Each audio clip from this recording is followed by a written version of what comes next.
Life today ಸಿನಿಮಾದ 2 ಹಾಡುಗಳು ಬಿಡುಗಡೆ ಆಗಿದೆ. ಸೊ ಈಗ ಆಲ್ರೆಡಿ ಸೋಷಿಯಲ್ ಮೀಡಿಯಾದಲ್ಲಿ ಸಾಕಷ್ಟು ಸದ್ದು ಸುದ್ದಿ ಕೂಡ ಮಾಡ್ತಾ ಇರುವಂಥದ್ದು ಈ ಲವರ್ಸ್ಗಳಿಗೆ, ಈ ಪ್ರೇಮ ಪಕ್ಷಿಗಳಿಗೆ ತುಂಬಾ ಇಷ್ಟವಾಗುವಂತಹ ಸಾಂಗ್ಸು. ಹಾಗೆ ಲವ್ ಫೇಲ್ಯೂರ್ ಆದವ್ರಿಗೂ ಕೂಡ ವ್ಯಾಲೆಂಟೈನ್ಸ್ ಡೇ ದಿನ ಒಂದು ಸಾಂಗ್ ರಿಲೀಸ್ ಆಯಿತು, ಸಿಕ್ಕರೆ ಒಳ್ಳೆ ಹುಡುಗ ಸಿಕ್ಕರೆ ಅಂತ ಹೇಳ್ಬಿಟ್ಟು. ಅದು ಕೂಡ ಸಿಕ್ಕಾಪಟ್ಟೆ ಇಷ್ಟಪಟ್ಟರು. ಸೊ ಇವತ್ತು ರಿಲೀಸ್ ಆಗಿರುವಂತಹ ಸಾಂಗ್ ಕೂಡ ಈ ಆಲ್ಮೋಸ್ಟ್ ಈ ಲವ್ ಡ್ರೀಮ್ ಕಾಣ್ತಾ ಇರುವಂತಹ ಹುಡುಗಿರಿಗೆಲ್ರಿಗೂ ಕೂಡ ಇಷ್ಟವಾಗುವಂತಹ ಸಾಂಗ್. ಸೊ ಒಂದು ಸಿನಿಮಾ ಅಂತ ಹೇಳಿದ್ರೆ ಪ್ರೊಡ್ಯೂಸರ್ ಹಾಗೆ ಡೈರೆಕ್ಟರ್ ಇಬ್ಬರು ಕೂಡ ಆ ಸಿನಿಮಾದ ಆಧಾರ ಸ್ತಂಭಗಳಾಗಿರ್ತಾರೆ. ಇವತ್ತು ನನ್ನ ಜೊತೆಗೆ ಪ್ರೊಡ್ಯೂಸರ್ ಆದಂತಹ ಪ್ರದೀಪ್ ಅವರಿದ್ದಾರೆ. ಸೊ ಮಾತನಾಡಿಸ್ತಾ ಹೋಗ್ತೀನಿ. ಸರ್ ಹಾಯ್, ಹೇಗಿದ್ದೀರಾ? ನಮಸ್ತೆ. ನಮಸ್ತೆ ಅಮ್ಮ, ನಿಮಗೂ ತುಂಬ ನಮಸ್ತೆ. ಚೆನ್ನಾಗಿದ್ದೀನಮ್ಮ, ನಾನು ಚೆನ್ನಾಗಿದ್ದೀನಿ. ನೀವು ಬಂದಿದ್ದಕ್ಕೆ ತುಂಬ ಖುಷಿ ಆಯಿತು. I can happy. Thank you sir. Sir ನಾನು ಹೇಳಿದೆ, ಒಂದು ಸಿನಿಮಾಗೆ ಹೀರೋ ಎಷ್ಟು ಮುಖ್ಯ, ಹೀರೋಯಿನ್ ಎಷ್ಟು ಮುಖ್ಯ, ಡೈರೆಕ್ಟರ್ ಎಷ್ಟು ಮುಖ್ಯ, ಅದೇ ರೀತಿಯಾಗಿ ಪ್ರೊಡ್ಯೂಸರ್ ಕೂಡ ತುಂಬಾ ಮುಖ್ಯ ಆಗಿರ್ತಾರೆ. ಆ ಮೇಕಿಂಗ್ ಆಗಿರ್ಬೋದು, ಆ ಅದ್ಧೂರಿತನ ಆಗಿರ್ಬೋದು, ಎಲ್ಲವೂ ಕೂಡ ನಿಮ್ಮಿಂದಲೇ ಅನ್ನುವಂಥದ್ದು. ಸೊ ಎಷ್ಟು ಖುಷಿ ಇದೆ. ಜೊತೆಗೆ ನಿಮ್ಮ ಮೊದಲನೇ ಸಿನಿಮಾ ಇದು. ಹೌದು, ನನಗೆ ತುಂಬ ಖುಷಿ ಇದೆ. ನಾನು ಅವಲ್ಲಿ ನಿಮಗೆಲ್ಲರಿಗೂ ಅಲ್ಲಿ ಹೇಳ್ದಂಗೆ, ವೇದಿಕೆ ಮೇಲೆ ಹೇಳ್ದಂಗೆ, ನಾನು ಕಿರಣ್ಗೋಸ್ಕರ ಈ ಮೂವಿ, ಅವನಿಗಾಗಿ ನನ್ನ ತಮ್ಮ ಅವನಿಗೋಸ್ಕರ ಈ ಮೂವಿ. ಬಟ್ ತುಂಬಾ ಖುಷಿ ಇದೆ. ನನ್ನ ಫಸ್ಟ್ ಪ್ರೊಡಕ್ಷನಲ್ಲಿ ಈ ರೇಂಜ್ಗೆ ಎಲ್ಲ ವೆಲ್ ಸಿಂಗರ್ಸು, ಒಳ್ಳೆ ಒಂದು ಮ್ಯೂಸಿಕ್ ಡೈರೆಕ್ಟ್ರು, ಒಳ್ಳೆ ಸಾಂಗು, ಲಿರಿಕ್ಸು ಎಲ್ಲ ತುಂಬ ಚೆನ್ನಾಗಿ ಬಂದಿರೋದ್ರಿಂದ ತುಂಬಾ ಹ್ಯಾಪಿ ಫೀಲಲ್ಲಿದ್ದೀನಿ. ತುಂಬ ಥ್ಯಾಂಕ್ಸ್. ಓಕೆ ಸರ್, ಇನ್ನು ಸಿನಿಮಾ ಅಂತ ಅಂದಾಗ ಒಂದಷ್ಟು ಪರಿಶ್ರಮ ಇರುತ್ತೆ. ಜೊತೆಗೆ ಕಿರಣ್ ಅವರು ಅವರೇ ಕಥೆನ ಬರೆದ್ಬಿಟ್ಟು ಒಂದಷ್ಟು ಸ್ಟ್ರಗಲಿಂಗ್ ಡೇಸ್ಗಳನ್ನು ಫೇಸ್ ಮಾಡಿಕೊಂಡು, ಸೊ ಎಲ್ಲೂ ಕೂಡ ಸಿನಿಮಾ ಮಾಡೋಕ್ಕಾಗದೆ ಇವಾಗ ಅವರೇ ನಾನು ಮಾಡಲೇಬೇಕು ಅನ್ನುವಂಥ ಒಂದು ಒಳ್ಳೆ ಲವ್ ಕಂಟೆಂಟ್ನ ಇಟ್ಕೊಂಡು ಸಿನಿಮಾ ಮಾಡೋದಕ್ಕೆ ಬರ್ತಾ ಇದ್ದಾರೆ. ಸೊ ಅವ್ರ ಬಗ್ಗೆ ಹೇಳೋದಾದರೆ, ಈಗ ಆಲ್ರೆಡಿ ಒಂದು ಸಾಂಗ್ ಅಂತೂ ಎಲ್ಲರೂ ಕೂಡ ಗುನುಗ್ತಾ ಇದ್ದಾರೆ ಬಾಯಲ್ಲಿ. ನಾನು ಈ ಫಿಲಮ್ ಬಗ್ಗೆ ಆಗಲಿ, ನನ್ನ ಬಗ್ಗೆ ಆಗಲಿ ಮಾತಾಡೋದಕ್ಕಿಂತ ಕಿರಣ್ ಬಗ್ಗೆ ಮಾತಾಡೋಕ್ಕೆ ಇಷ್ಟಪಡ್ತೀನಿ. ಏನಕ್ಕೆ ಅಂದರೆ, ಒಬ್ಬ ಈಗ ಏನೇ ದುಡ್ಡು ಇರ್ಬೋದು, ನಾವು ದುಡ್ಡು ಹಾಕ್ತೀವಿ ಅಂದ್ಕೊಳ್ಳಿ, ದುಡ್ಡು ತೊಗೊಂಬಂದು ಈಸಿಯಾಗಿ ಇಟ್ಬಿಡ್ಬೋದು. ಆಯ್ತು ತಗೊಳಪ್ಪ ಅಂತ ದುಡ್ಡಿದೆ, ಒಂದು ಬಿಸ್ನೆಸ್ ಮಾಡೋಂತ ಇಡ್ಬೋದು. ಬಟ್ ಆ ಬಿಸ್ನೆಸ್ ಮಾಡಿ ಗೆಲ್ಸೋದಿದೆಯಲ್ಲ, ಅದು ದೊಡ್ಡ ಮಾತು.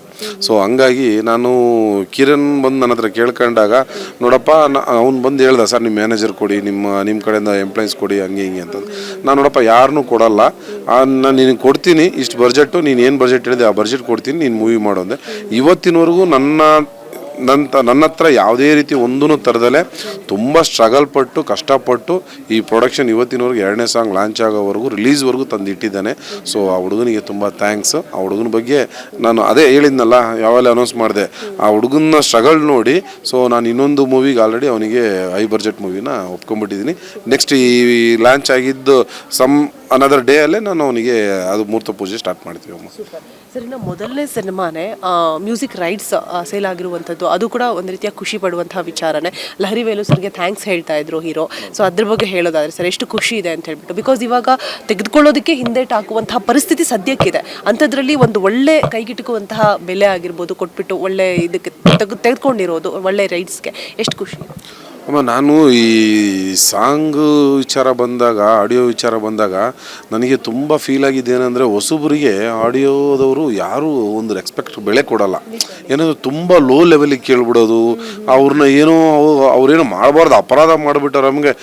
ಇಷ್ಟ ಅಲ್ಲೇ ಇರು, ಇಷ್ಟಕ್ಕೆ ಅಪ್ಪ ಬಂದರೆ ಬಾಬಾ, ಕೊಟ್ಟರೆ ಕೊಡು, ಕೊಡದೇ ಬಿಡು, ಇಲ್ಲ ನೀನೇ ಒಂದು ಚಾನಲ್ ಮಾಡಿ ರಿಲೀಸ್ ಮಾಡ್ಕ. ಸೊ ಈ ಥರ ಎಲ್ಲ ಮಾತು ಬರೋದ್ರಲ್ಲಿ ಸೊ ನಾನು ತುಂಬ ನೋಡ್ಬಿಟ್ಟು, ನಾನೇನು ಒಳ್ಳೆ ಸಿಂಗರ್ ಹಾಕಿದ್ದೀನಿ, ಒಳ್ಳೆ ಮ್ಯೂಸಿಕ್ ಡೈರೆಕ್ಟ್ರು, ಒಳ್ಳೆ ಲಿರಿಕ್ಸಿಸ್ಟ್ ಎಲ್ಲ ಕೊಟ್ಟಿದ ಮೇಲೆ ನನಗೆ ಯಾಕೆ ಇವ್ರು ಕೊಡ್ತಾ ಇಲ್ಲ ಅಂತ ಅನಿಸಿದಾಗ ಎಲ್ಲನೂ ಫಿಲ್ಟರ್ ಮಾಡಿ ಫೈನಲ್ ಆಗಿ ನಾನು ಲಹರಿ ಹತ್ರ ಹೋದಾಗ is in good. Lahari Velu ಅವರು ತುಂಬಾ ಖುಷಿ ಆಯಿತು.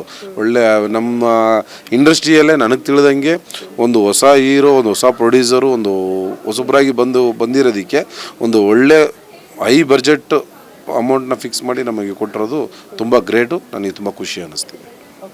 ಫೈನಲಿ ಏನು ಹೇಳೋಕ್ಕೆ ಬಯಸ್ತೀರಾ ಸರ್? ಮೊದಲನೇ ಸಿನಿಮಾ ಮೇಘನಾ ಪ್ರೊಡಕ್ಷನಲ್ಲಿ ಬರ್ತಾ ಇರುವಂಥದ್ದು, ಮತ್ತು ಹೈ ಬಜೆಟ್ ಮೂವಿ ಕೂಡ ನಿಮ್ಮ ತಮ್ಮನಿಗೋಸ್ಕರ ಅವರ ಶ್ರಮ ನೋಡಿಬಿಟ್ಟು ನೀವು ಆಲ್ರೆಡಿ ರೆಡಿ ಆಗಿದ್ದೀರಾ ಮಾಡೋದಕ್ಕೆ ಅಂತ ಕೂಡ ಹೇಳ್ತಾ ಇದ್ದೀರಾ. ಫೈನಲ್ ಆಗಿ ಏನು ಹೇಳೋಕ್ಕೆ ಇಷ್ಟಪಡ್ತೀನಿ? ಫೈನಲ್ ಆಗಿ ಏನಿಲ್ಲ, ನಿಮ್ಮನ್ನೆಲ್ಲರನ್ನೂ ಕೇಳ್ಕೊಳ್ಳೋದು ಒಂದೇ, ಒಬ್ಬ ಪ್ರೊಡ್ಯೂಸರು ಬಂದು ಹೂಡಿಕೆ ಮಾಡೋದು ದೊಡ್ಡ ವಿಚಾರ ಅಲ್ಲ. ಆ ಹೂಡಿಕೆ ಮಾಡಿದಾಗ ನಿಮ್ಮಂಥವ್ರು ಸಾವಿರಾರು ಜನ ಬಂದು ಅದನ್ನು ಒಂದು ಪಬ್ಲಿಸಿಟಿ ಆಗಲಿ ಮತ್ತೊಂದಾಗಲಿ ಒಳ್ಳೆ ರೀತಿಯಲ್ಲಿ ತೋರಿಸ್ಕೊಂಡಾಗ ಆ ಪ್ರೊಡ್ಯೂಸರು ಉಳಿತಾನೆ, ಮತ್ತು ಅದರಲ್ಲಿ ಕೆಲಸ ಮಾಡಿರೋ ಎಲ್ಲ ಕಲಾವಿದರು ಉಳಿತಾರೆ. ಸೊ ಅದರೆಲ್ಲ ಸಾತು ನಿಮ್ಮ ಕೈಯಲ್ಲಿ ಇರ್ತದೆ, ಮೀಡಿಯಾ ಕೈಯಲ್ಲಿ ಇರುತ್ತೆ.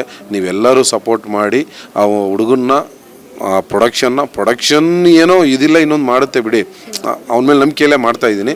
ಸೊ ಅಲ್ಲಿರೋ ಕಲಾವಿದರನ್ನ ಎಲ್ಲ ಹೊಸಬರಾಗಿರೋದ್ರಿಂದ ಅವ್ರನ್ನೆಲ್ಲರೂ ಗೆಲ್ಸೋದು, ನಾವೇನೋ ಫೈನಾನ್ಷಿಯಲಿ ಏನು ಮಾಡಿದ್ರು ಅಷ್ಟೇ, ಬಟ್ ನಿಮ್ಮ ಸೋಷಿಯಲ್ ಮೀಡಿಯಾ, ನಿಮ್ಮ ಮೀಡಿಯಾಗಳು ಎಲ್ಲ ಮನ್ಸು ಮಾಡಿದರೆ ಒಂದು ಒಳ್ಳೆ ವ್ಯಕ್ತಿಗಳಿಗೆ ಒಂದು ಒಳ್ಳೆ ಸ್ಥಾನ ಕೊಟ್ಟು ಅವ್ರನ್ನ ಗೆಲ್ಲಿಸ್ಬೋದು. ಸೊ ನಿಮ್ಮ ಕೈಯಲ್ಲಾದಷ್ಟು ಒಂದು ಸಹಾಯ ಮಾಡಿ ಅಂತ ನಿಮ್ಮನ್ನು ಕೇಳ್ಕೊಂತ ಇದ್ದೀನಿ. Thank you so much. ಹಂಗಾಗಿ ನಿಮ್ಮ ಅಶ್ವವೇಗ ತುಂಬ ಖುಷಿ ಆಯಿತು ನಿಮ್ಮ ಹತ್ರ ಮಾತಾಡಿದ್ದಕ್ಕೂ. ತುಂಬ ಥ್ಯಾಂಕ್ ಯು. ನಿಮ್ಮ ಚಾನಲ್ಗೂ ಒಂದು ಒಳ್ಳೆಯದಾಗಲಿ ಅಂತ ಅನ್ನಿಸ್ತೀನಿ. Thank you so much sir. Pradeep sir, ಈ ರೀತಿಯಾಗಿ ಹೊಸಬರನ್ನ ಬೆನ್ನು ತಟ್ಟಿ ಬೆಳೆಸುವಂತಹ ಪ್ರೊಡ್ಯೂಸರ್ಸ್ ನಮ್ಮ ಕನ್ನಡ ಇಂಡಸ್ಟ್ರಿಗೆ ನಿಜವಾಗ್ಲೂ ಬೇಕು. ಬಿಕಾಸ್ ನಾನು ಮೊದಲನೇದಾಗಿ ಹೇಳಿದಾಗೆ ಒಂದು ರೀತಿಯಾಗಿ ಡೈರೆಕ್ಟರ್ಸ್, ಪ್ರೊಡ್ಯೂಸರ್ಸ್ ಮೇನ್ ಪಿಲ್ಲರ್ ಇದ್ದಾಗೆ ಸಿನಿಮಾಗೆ ಅಂತ ಹೇಳ್ತಾ ಧನ್ಯವಾದ. ಥ್ಯಾಂಕ್ ಯು ಸೊ ಮಚ್ ನಮ್ಮ ಜೊತೆ ಮಾತನಾಡಿದಕ್ಕಾಗಿ. ಹಾಗೆ ನಿಮ್ಮ ಸಿನಿಮಾಗೆ ಆಲ್ ದ ವೆರಿ ಬೆಸ್ಟ್. ಇನ್ನೂ ಹೆಚ್ಚು ಕನ್ನಡ ಸಿನಿಮಾಗಳನ್ನ ಪ್ರೊಡ್ಯೂಸ್ ಮಾಡಿ ಅಂತ ಹೇಳ್ತಾ ಧನ್ಯವಾದ.